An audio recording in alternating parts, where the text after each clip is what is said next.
poluente é um xenobiótico, ou seja, é uma substância estranha que o corpo do organismo quer eliminar. E para fazer isso, ele faz uso de processos metabólicos. Esses processos metabólicos, eles vão ser diferentes em função das características de cada um dos poluentes que nós vamos estar tratando. A eliminação dos contaminantes, ela ocorre principalmente através das fezes e através da urina. Então é importante que esses compostos eles sejam solúveis em água para facilitar essa excreção. Dessa forma, compostos polares são excretados de uma forma mais rápida. Por quê? Devido à polaridade, eles são mais solúveis em água. Então, são facilmente eliminados tanto pelas fezes quanto pela urina.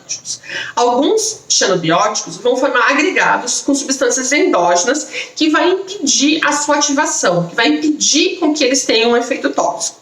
Isso é muito comum de acontecer com alguns tipos de metais. Então, o organismo vai fazer com que ele não necessariamente vai excretar aquele metal, mas que ele não fique ativo bioquimicamente falando. Outros xenobióticos podem passar por reações não enzimáticas, também com substâncias endógenas, que vão auxiliar no processo de excreção. Por fim, a gente tem as reações de biotransformação, que vão envolver uma série de enzimas. Essas reações de biotransformações são caminhos metabólicos para prevenir os efeitos tóxicos e, eventualmente, excretar esses contaminantes. A biotransformação, ela envolve pelo menos duas fases, que a gente chama de fase 1 e fase 2. Na fase 1, o xenobiótico ele vai se ligar a um grupo funcional através de algumas reações, como reações de oxidação, epoxidação, hidrólise ou redução. Essas reações elas são mediadas por algumas enzimas, como por exemplo as oxigenases de função mista, as esterases, as redutases ou as hidrolases. Já na fase 2, que também é chamada de fase de conjugação, ocorre a adição de um metabólito a esse poluente. Esse metabólito ele vai se ligar ou a um grupo funcional que já existia no poluente ou a um grupo funcional que foi adicionado ao poluente durante a fase 1. Ácido glucurônico e glutationa são alguns exemplos de metabólitos que se ligam ao xenobiótico durante a fase 2 para que o xenobiótico fique sendo um composto mais solúvel em água e mais facilmente de ser excretado pelos organismos.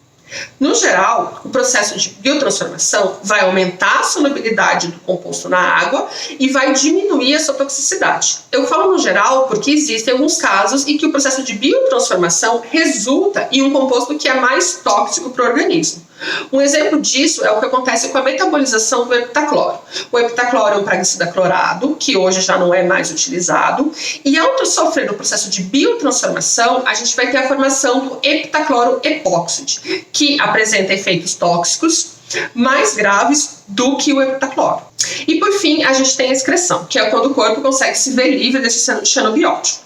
A excreção ela pode ocorrer tanto pelas fezes como pela urina. No caso dos compostos que passaram pela fase 1 e pela fase 2 das biotransformações, em geral, eles são encaminhados para a bile e eles vão ser excretados através das fezes. No entanto, alguns grupos de contaminantes podem ser excretados por outros processos. Por exemplo, as aves podem excretar alguns metais durante a produção da casca dos ovos ou então durante a produção de penas. Como muitas aves têm um processo de troca de penas ao longo da sua vida, isso acaba sendo um processo bastante eficiente de eliminação desses xenobióticos do seu corpo. No caso de mamíferos, também é comum a excreção de alguns metais tanto pelos pelos quanto pelos cabelos. No caso de compostos orgânicos, como as bifenylas policloradas, como os DDTs, o heptacloro epóxide, que a gente comentou agora há pouco, as fêmeas podem excretar esses compostos através da placenta durante a gestação e através do leite durante o período de lactação. Por isso, é muito comum que fêmeas adultas, fêmeas de mamíferos adultos, tenham concentrações menores desses compostos do que os machos com a mesma idade.